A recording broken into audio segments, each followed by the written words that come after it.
and I grabbed my travel journal out of my bag and I started to write. And I had this experience of prolific writing, almost like writing channeling through me. It was the most profound, crazy, woo-woo experience I've ever had in my life. Hi, and welcome to the Differently podcast, the show that will help you design your own unique version of a bucket list life lived on your own terms. Donna! Hello, fabulous Tamarind. It's so great to be with you. Yay! It's really wonderful to be speaking with you. I'm super excited to be chatting because although you and I have become wonderful friends and have been on a very similar journey in that you've recently given birth to a beautiful son, and I am at any moment, quite literally, going to be giving birth to a daughter. And although you and I have known each other and have connected really wonderfully over the past few years, I don't think I've ever introduced you to the Differently community. So I'm so excited to be doing that now. And I've been following you, I've been following your many programs, and I just wanted to invite you to have a chat and to share a little bit of your story and how it is you became known as the Fairy Godmother. Tell us a little bit about how that came to be. Yeah, so I have been doing my work in the personal development arena since 2005. And before that time, I was a burnt out, stressed out entrepreneur. And I had sold a business and I decided to take a sabbatical. I decided to go to South America. I needed time out. I was really feeling super burnt out. Wow. And I went off to South America and I did 9 months traveling around the continent. I had always wanted to learn how to speak Spanish. And I was like, okay, this is my opportunity. And I'd always wanted to go to South America. So I went traveling around South America and, I was thinking about, okay, well, what's next for me? But also having just the most amazing time running through rainforests and meditating on mountains and partying on the beaches of Brazil. You're going to be making so many people jealous right now with probably this like travel claustrophobia happening. Even I feel like going to South America right now. Exactly right. Yeah, it was the freedom lifestyle that you teach about. It was like that, it was amazing. About 5 or 6 months into my trip, I was traveling in Argentina on a night bus. And I had the most amazing, I can only describe it as an epiphany experience. So I was traveling in the night, and the buses in Argentina have almost like business class seats for airlines. They're almost like going to go all the way back. They recline all the way back. Cool. And I was fast asleep in the seat and suddenly woke up and I had this urge to write. And it was like, I've got to write. And I grabbed my travel journal out of my bag and I started to write. And I had this experience of prolific writing, almost like writing channeling through me. It was the most profound, crazy, woo-woo experience I've ever had in my life. And all sorts of things were coming out as I was writing. And when I say prolific, it was over 50 pages, Tamarind. It went on for hours. It was over 50 pages in this travel journal of mine. Wow. Why are you in the bus? While I'm in the bus, traveling at amazing. 3 a.m. in the morning. Oh my gosh. And it was all sorts of things were coming out. Chapter headings for books, thoughts about my life and thoughts, amazing existential thoughts. It was almost like the best way, I was almost like I was vomiting myself up on a page. It was like this kind of cathartic, crazy experience. And at the end of it, in 2 very coherent, neat little paragraphs, came out the purpose for my life. And it started by saying, I am a fantastically fabulous and magical fairy godmother. And went on in those 2 paragraphs, literally just to say, and I'll give you a synopsis, that my purpose is to help people get clear on their dreams and goals and vision for their life, to help them understand that it is possible to live any way that you want to live. Wow. And so I felt expanded. I felt excited. I felt ignited. I had never felt that way. It was just the biggest feeling of connection to body, mind, soul, spirit, everything, expansive. And I thought, oh my goodness, this is what I've got to do. And I read back through some of that as I was sitting in that bus. And that little voice of self-doubt that starts chattering away to you in your ear. And that little voice was like, you're a fairy godmother? Are you crazy? That's so weird. That's like crazy talk. And the weird thing is, Tamarind, I'd never been a fairy girl. I'd been like a tomboy climbing trees. Like fairies weren't my gig. I'd been like marketing exec, had my own businesses, wasn't into this kind of stuff at all. But it felt so expanded and it felt so purposeful and I felt so amazing. I was like, this is it. I went to the nearest internet cafe because that was the days before ubiquitous internet. And I went to the nearest internet cafe when I got off that night bus. And I sent an email to every single person in my Gmail address book. And it said, I've had an epiphany in a night bus in Argentina, and this is my purpose. Oh, wow. And I hope you'll support me with it. And as you can imagine, I got some very, very interesting responses. Yeah. So they were definitely friends and family and past work colleagues I even sent it to, right? And it got out to everyone. And, people were saying, do we need to fetch you? Are you okay? What have you been eating or smoking or taking in South America? But it felt so amazing and it felt so compelling. And when I came back to South Africa, people started saying to me, okay, well, what are you going to do now?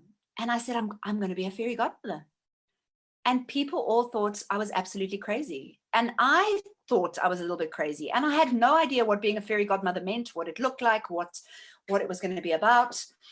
And so that was in 2005. So fast forward to 2020, 15 years later, I've had this amazing 15-year journey of being a fairy godmother. And what being a fairy godmother looks like now is over the last 15 years, I've helped thousands of people in 45 countries around the world get clear on their dreams, their goals, their vision for their lives and how to make it happen.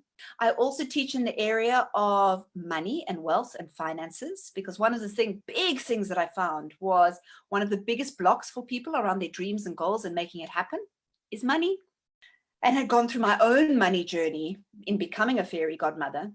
Previously, I had been very abundant and plentiful and being able to make money. And then when I became a fairy godmother and started living my purpose, the first few years, I found like I was so happy living my purpose, but the money wasn't flowing. And oh my goodness. And I wrestled with my own demons around that and my own belief systems and my own scarcity thoughts and all of those things.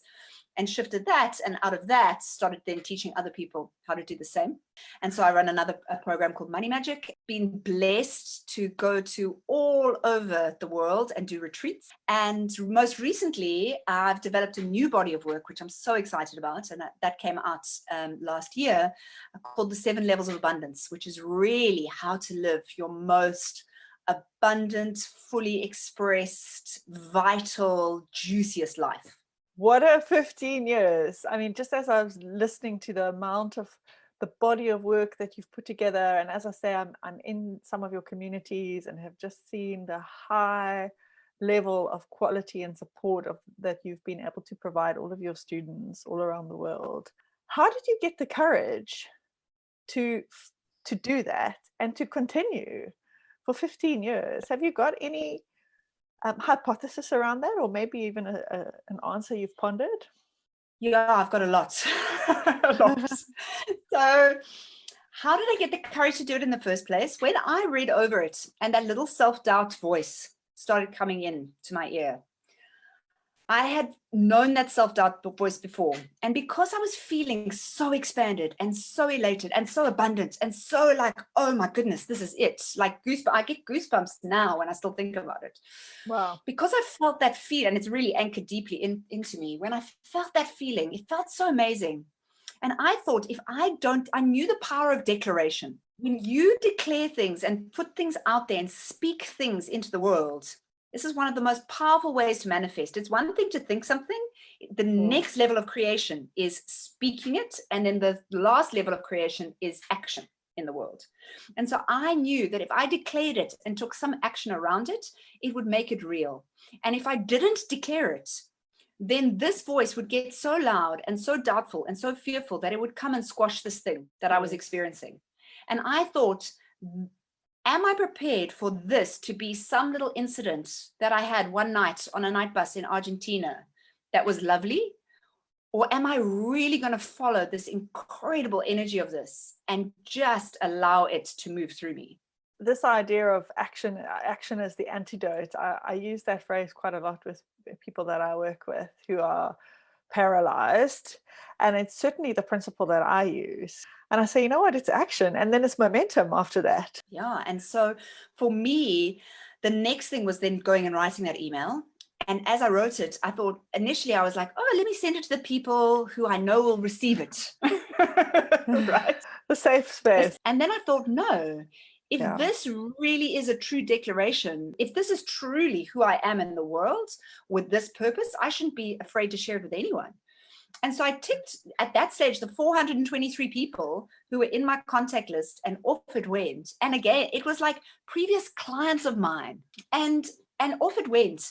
And one of the greatest values to me in doing that, and then secondly, in then taking a stand of being this weird thing called a fairy godmother, also this weird thing that no one understood at that time.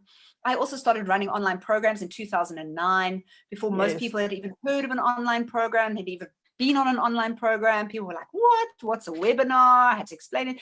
So the amazing thing was, because I kept taking these courageous leaps, and because I got met quite a few times with people's not understanding it or rejection, I stopped taking what other people think seriously. And that has been one of the greatest gifts for me.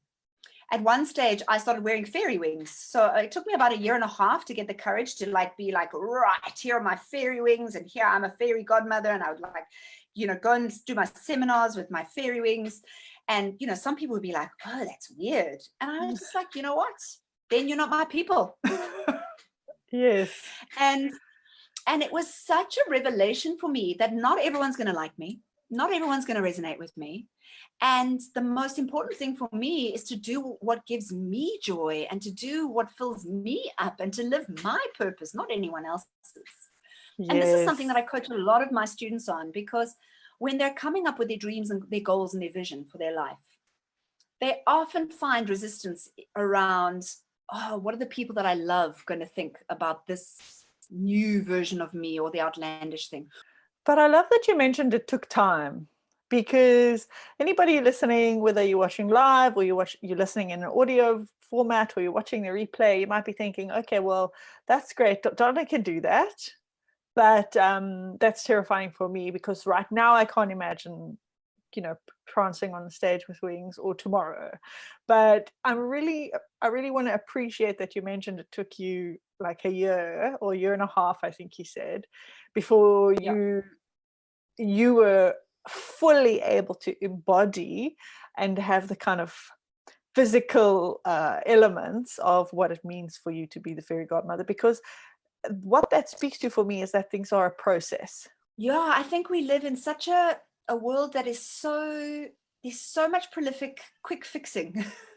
Yes. And so much being sold out there as the quick fix, that, and a lot of my work, my teaching, my programs are about teaching people real sustainable tools, that you've got the tools to keep using through the journey and the process. Because guess what? You know what? Once you reach one level of expansion, you're going to be cruising, and you're going to be fabulous, and you're going to be enjoying it and basking, and you're going to hit a comfort zone, and then life is going to send you the next level of problem, challenge to expand you and grow you.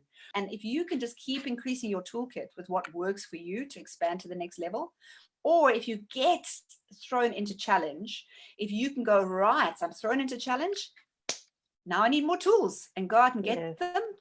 And that's one of the things that stands out for me, particularly about the last program you mentioned, your latest program, is that it's quite a long-term program. If I remember correctly, it's like a 6-month experience, which is about layer and process. And I want to come back to that in a moment. But first, I want to just circle back to what you mentioned about being afraid of what people think if you're doing things a little differently. How did you know that this different kind of path was for you? Online business in 2009. I mean, I consider myself pretty tech savvy, and I did not know anything about an online business existing in 2009. So you were seriously different. It goes even before being a fairy godmother, actually. Like, fairy godmother was just the next kind of level of expansion out into pioneering.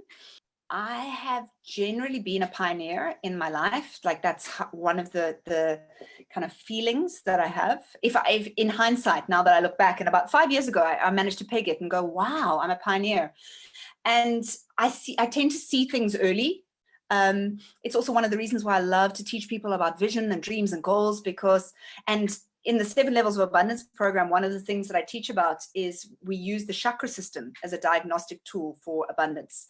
And so in chakra speak, for some of you that might go over your head, but we'll talk more about that later.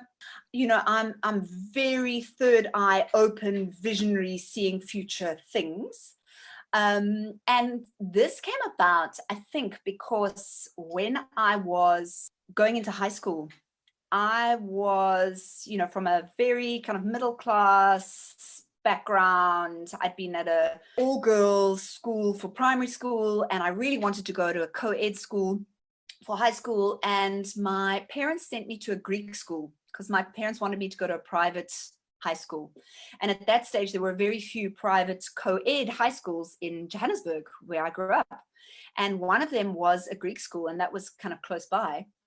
And so I got thrown in from an English family into a Greek school where 90% of the other kids were Greek, from Greek families.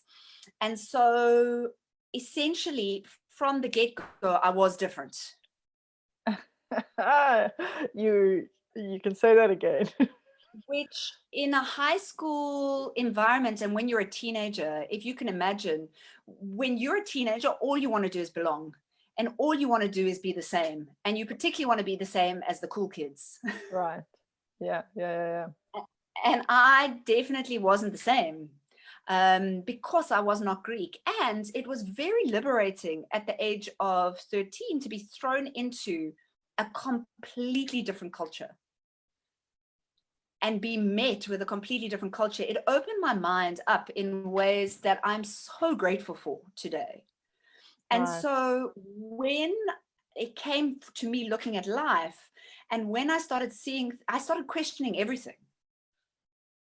And when I started then going to university, I was keen not to go to university, but my parents begged me. They said, you have to, it's the root. You have to have something to fall back on. Yeah, this is the route. And I was like, no, I don't want to go.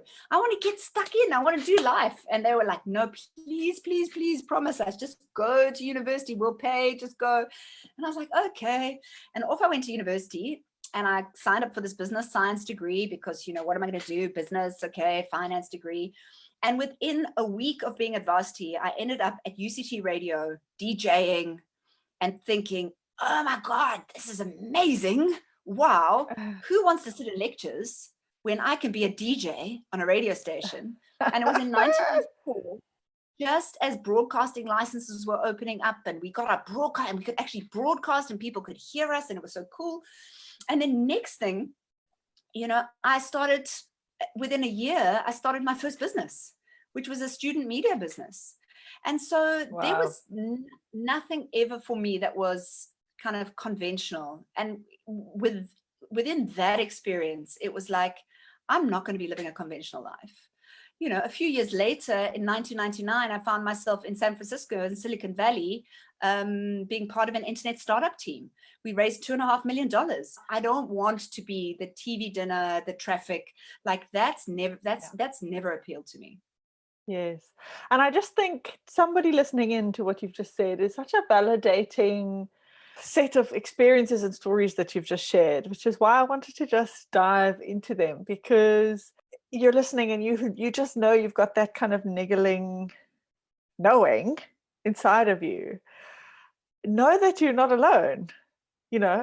People like Donna, like myself, like a lot of people in the Differently community just refuse basically to accept that here's your path, or this is what your parents said, this is what everyone else is doing, so this is what you have to do, and that there's so many other options available to you once you've got this understanding, which brings me to the topic that we put on ice, Donna. A word that is fairly new to me. In fact, I only got introduced to this word at an event that you and I were both at maybe 2 years ago now in Cape Town, where an incredible woman stood on stage and talked about a documentary she made, and she talked about something called abundance.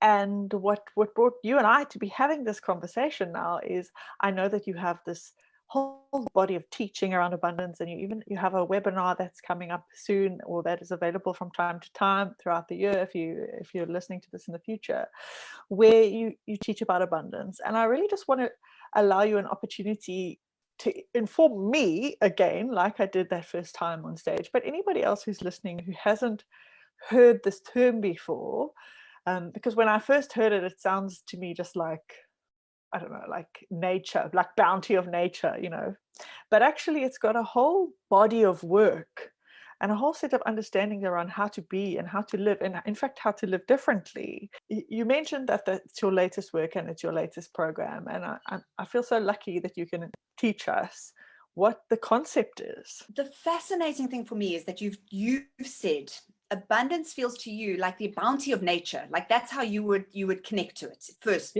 before you heard about it in an absolutely. And it's actually the reason I live where I live, because for me it feels abundant. I live on the north coast of KZN, on the east coast of South Africa, where it's subtropical, and it's green and it's lush and it's foresty, and for me that is what feeling comes up for me if I hear the word abundance. Yeah. And what other feelings come with that, Tamarin?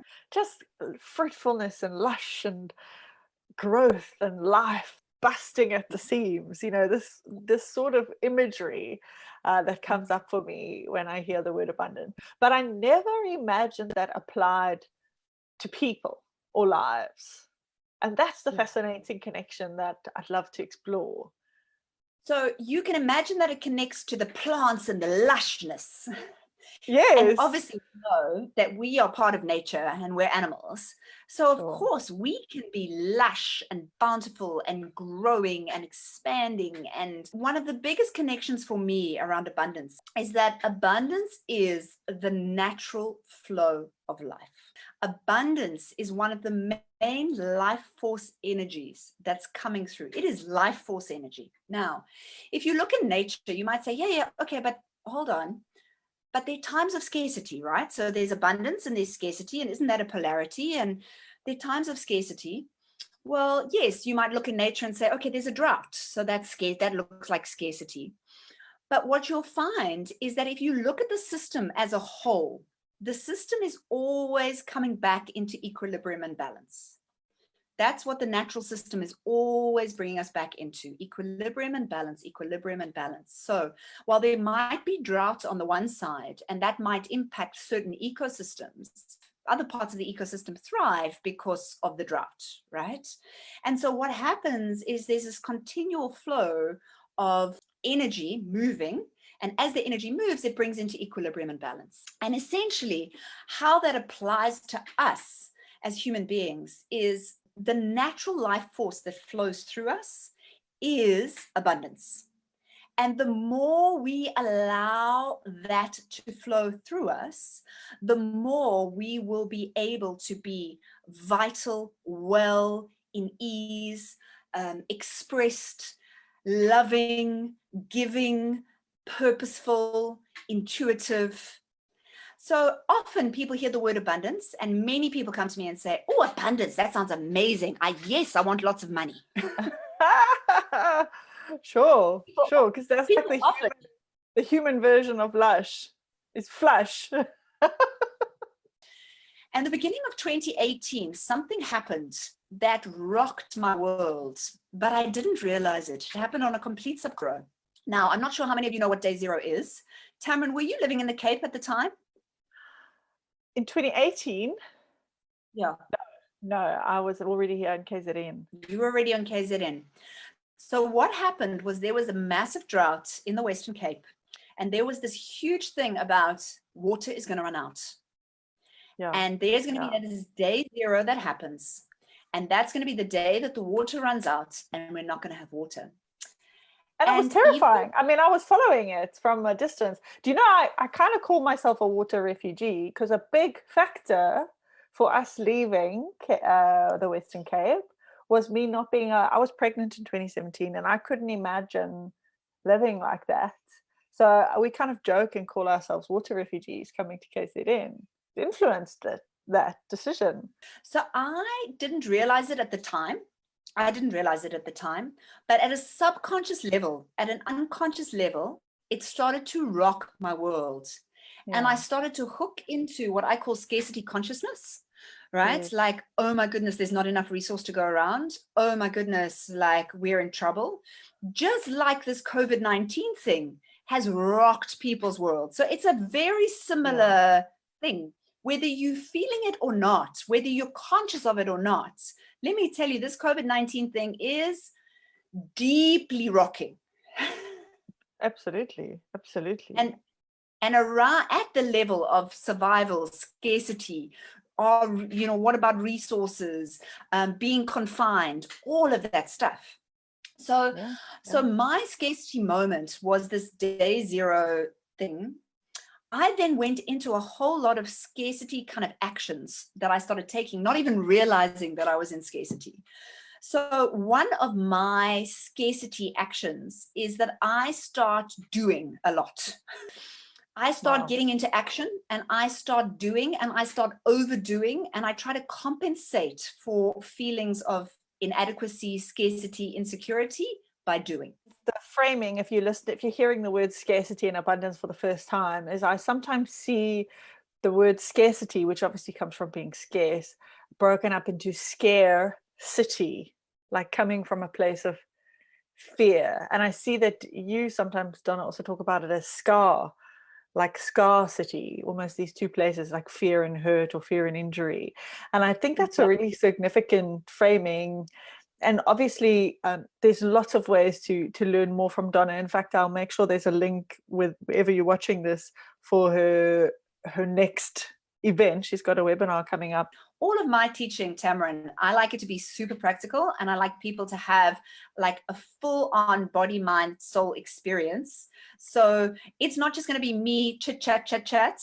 You're going to be doing exercises, and you're going to be like, wow, I can feel where some of the blocks are. So what you're saying is that block happens in a physicality kind of way, not just a mentality, because I've always thought about scarcity as a kind of only related to thinking. So scarcity can absolutely be related to thinking, but consider, Tamarin, that we are body, mind, soul beings, right? That's how we are made up. So you can't just have something that's at a mind level that is not impacting the body and at a soul level too. So if you are in scarcity mentality, let me tell you, there is impact in the body, and you'll be able to feel it in the body. And all of my teaching, whether it's about dreams and goals, or whether it's about money, or whether it's about abundance, I do it at what is it at a mental level, where is it at an emotional level, where is it at the physical level, and where is it at the spiritual level. Like, that's what abundance is about. Abundance is about the holistic system. It's about bringing the holistic system into equilibrium and balance so that you are thriving. Wow. Equilibrium and balance is the goal, but we also live in a world of polarity. So that means that you will be pendulum swung, right? There will be times of challenge like we're currently experiencing, and then there will be times of basking in the fruits of your abundance, and then there'll be challenge, etc. But the idea is to be able to easily have the tools so you can keep coming back into balance and equilibrium, and so that you are responding to life rather than reacting out of what you're calling the scarcity, the fears, or reacting out of your scarcity, which is your previous injuries or your previous wounds or hurts that have happened in the past to you. Right. And I'm so glad you mentioned this pendulum reality, because there are some kind of schools of thought where, and you see this in the kind of memes that get shared a lot on the Facebook streets, where there's this only allowed this positivity, which is just unrealistic. It's not the cycle of nature, you know. It is bull. Like anyone who's out there peddling to you, like it's only positive thinking and like life is all going to be like fabulous all the time, run a mile, please. There is no magic pill that you're going to pop and then like everything is going to be fabulous. That's not why we're here. We are here to live the polarities of life, to feel the pleasure and to feel the pain, both of them in their immense intensity, and to experience it with all five of our senses and get the juice out of all of those experiences. The key is that we often, as human beings, get trapped in either one or the other. We get trapped in the pleasure, the hedonism, or we get trapped in the pain and the suffering, rather than being in this natural flow, coming back to equilibrium and balance, enjoying it for what it is. And, some people might be hearing this and saying, well, how can you possibly enjoy the pain? And, enjoyment might be the wrong word, but certainly feeling it and experiencing it. And I found this in my own life. As you're able to include things, because we live in a culture that's very much suppression against the negative and inclusion of the positive, which is what you're talking about, like all these memes, positive, and let's exclude the negative. And in my 7 levels of abundance, one of my key teachings is when we include things, everything, we can then transcend it. Yeah. And so the idea behind this program is to give you the tools that you can keep going through experiences and experiencing them and then transcending them so that you reach the next level of expansion, growth. Now, for some people, the next level of expansion and growth looks like health and vitality in the body. For other people, the next level of expansion and growth looks like financial or business success, or being more loving and compassionate, or connecting better in relationships. And so that's the beautiful thing about this work for me. And one of the reasons why it is 7 months, Tamarin, so that there's a lot of time and spaciousness for my students to really practice the tools, because there's nothing worse than having a program that you're going through and now you're feeling overwhelmed and stressed out about getting all the work done and doing the tools. And that's scarcity in itself, right? Time scarcity. Oh my gosh, I don't have the time. Most online programs are like that. I mean, any of the huge, like big name ones that I've done. Exactly. And so, one of the reasons why I specifically made this 7 months, and I'd never done this length of program before. Number one, because I have thousands of students that have worked with me on other programs, and they were like, yes, we'd love to work with you for 7 months. And then the other reason was also because I wanted to give people spaciousness. I wanted it to feel like you've got time and space and it's abundant. I want to hear the end of the story you started telling us about the scarcity thinking that creeped in to your life with this day 0, where the day Cape Town was going to run out of water, and I'm assuming you becoming aware there must have been a pivotal moment, a kind of sliding door moment maybe, or a shift, and then some kind of a transformation into abundance for you, and how did that all, tell us that part of the story? I was working super hard, long hours, doing more and more. My results were going backwards. My business turnover was decreasing, not increasing. And one of the other things is I've been teaching in the area of money for 10 years. I've been putting into place a lot of my own, tools, etc. So I then looked at it and thought, I am panicking and getting all heads up. Oh, my partner, Jeff, his business was going through a tumultuous stage as well. And I looked at the reality and I thought, hold on, the reality is that I have been building wealth for the last, at that stage, it was 7 or 8 years, right? I have millions and millions invested. And I am in a massive panic that feels like tomorrow I might not be able to survive, right? Yes. And I just thought, this doesn't add up. Like something is going on here. There's no logic to it. And what I realized was that financial abundance has nothing to do with this level of feeling of scarcity. And that scarcity conditioning is something that's happened, and we've been deeply conditioned around scarcity in our upbringings. And so I have done a lot of my own personal development work through the years. And one of the kind of modalities of work that I have been involved in is a lot of energy work and energy healing work. And this was my own personal work and chakra work. I was running a retreat in Portugal for a whole lot of my clients. And it was while we were doing this very deep breathing breath exercise. And if you think about it in this minute, right, like one of the clearest signs that we are abundant is that if you take a big deep breath now, right, there's air. And you never ever think, will there be air? You never ever panic and think, oh my goodness, the air is running out, right? It is abundant, it's natural, and life force, like the quickest way to connect to life force and life force energy is through the breath. And that's one of the quickest ways to connect to your abundance. So I teach a lot of breathing through the 7 levels of abundance, how to breathe in different, and how to use different breathing techniques to shift certain blocks. But I digress. So I was doing this deep breathing exercise with my clients on this retreat in Portugal. Out of the blue, I had this inspiration, very clear, almost like that night bus in Argentina. You have to run a program. It's called the 7 levels of abundance. It's based on the chakra system. Go and write it. So blessed that I get this kind of like divine guidance. And we all get it, is the bottom line. But I feel so blessed that I've been through the journey enough times that I know to listen. And I know to, as we say, declare and then act. Yes. Well, that's the second story like that. And it reminds me of a book called Big Magic by Elizabeth Gilbert. And I don't know if you've read it or listened to it. I listened to it actually when I was on a beautiful safari in Nairobi. I only listen to books in audio. So it's kind of meshed together this experience of driving through the savannah and hearing these crazy stories about ideas. And in Big Magic, Elizabeth Gilbert talks about an idea as if it's a separate entity from you that kind of possesses you, which sounds very similar to how you've described it.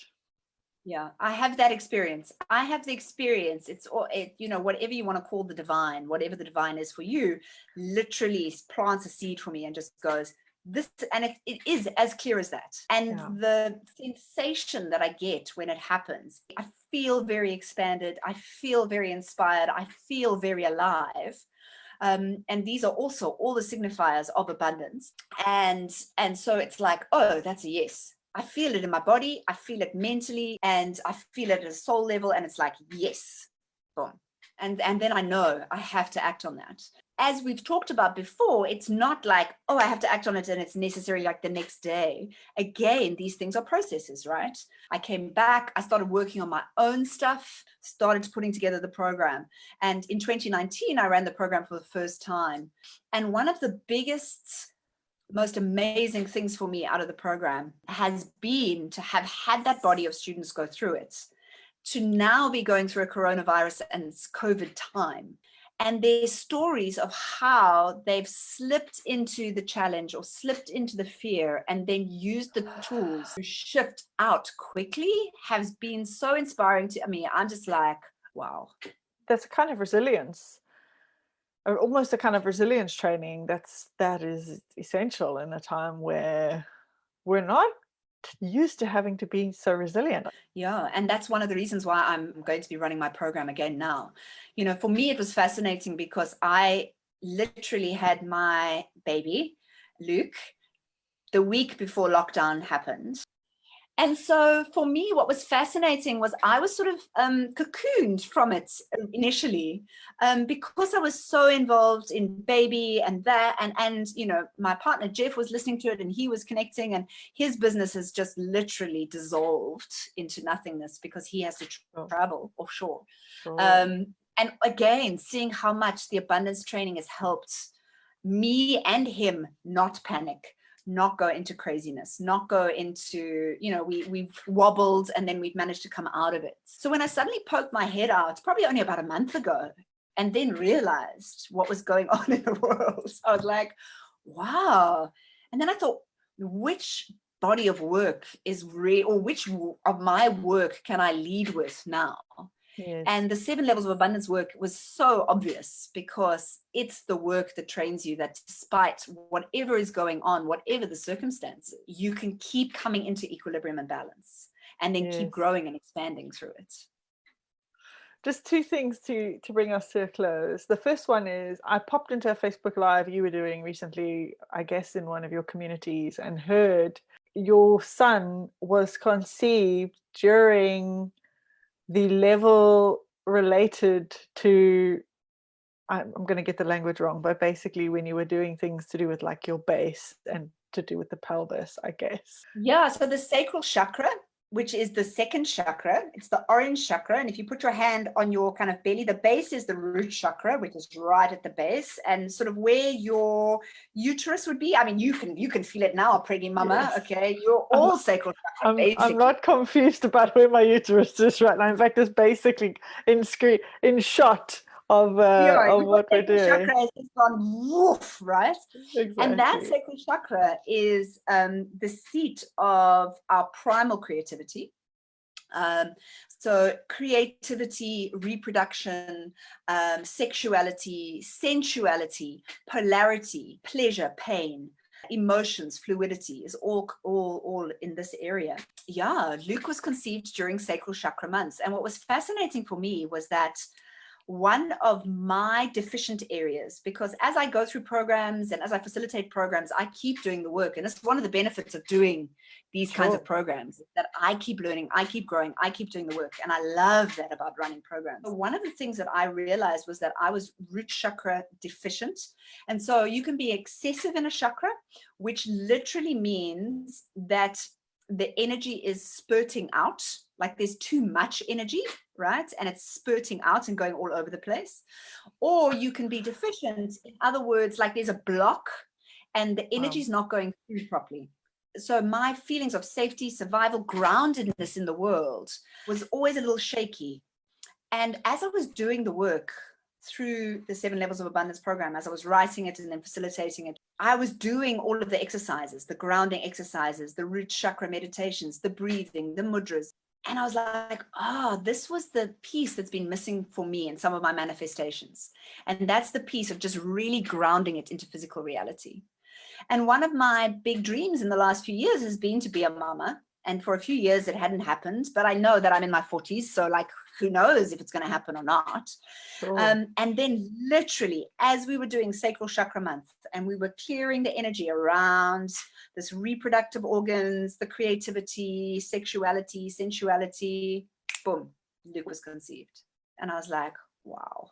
That is absolutely amazing and crazy and incredible and wild and fantastic. Thank you so much for coming on and sharing your experience and your stories with the Differently community.